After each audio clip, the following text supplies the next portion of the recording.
Всех, кто сейчас смотрит мой канал, я приветствую. И по внешнему виду блюда вы, наверное, догадались, что сегодня речь пойдет о пицце, домашней пицце. Причем я сегодня расскажу вам полный цикл ее производства, то есть начиная с теста. Разумеется, другие ингредиенты я взял готовые. Тесто, как всегда, я поручаю хлебопечке. 2/3 стакана воды, 1 чайная ложка сухих дрожжей и столько же соли, 1 столовая ложка оливкового масла и 2 полных стакана просеянной муки. И затем отправляю все это в хлебопечку на 20 минут, пока не приготовится тесто. Затем готовое тесто я обминаю руками, делаю из него шарик, немного поливаю оливковым маслом, ну или любым другим растительным маслом, это не имеет большого значения.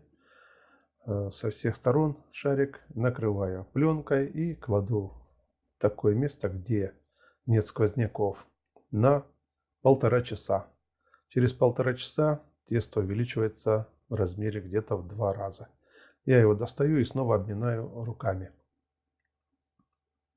И делю его на 2 равные части, ну приблизительно равные.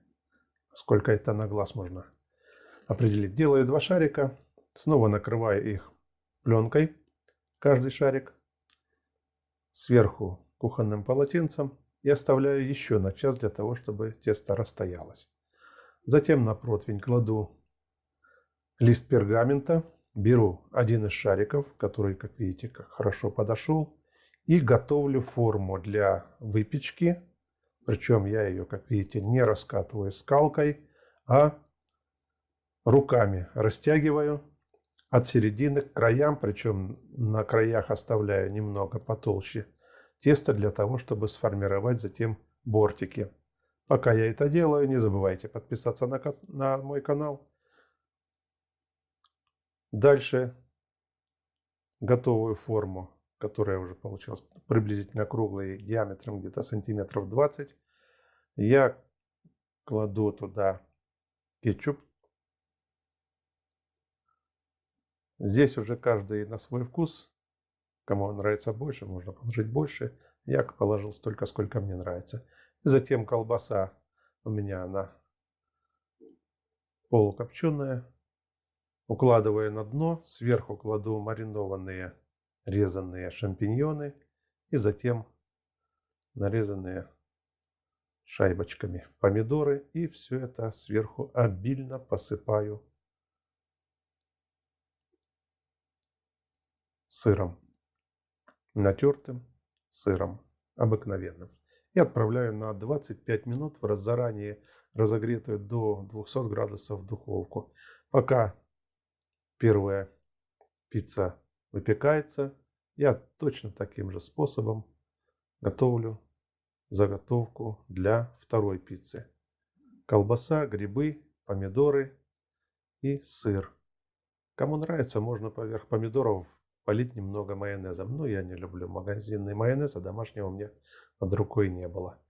Итак, первая пицца наша готова. Кладем вторую пиццу на противень и отправляем тоже в духовку на те же 20-25 минут. Следите сами, как только образовалась корочка румяная, значит пицца уже готова. Посыпаю пиццу зеленью, в данном случае петрушкой.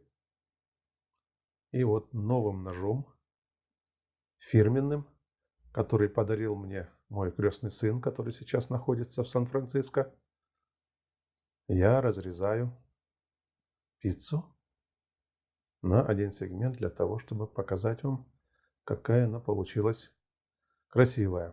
Ну что ж, блюдо готово, и тем временем у нас подготовилась и вторая пицца.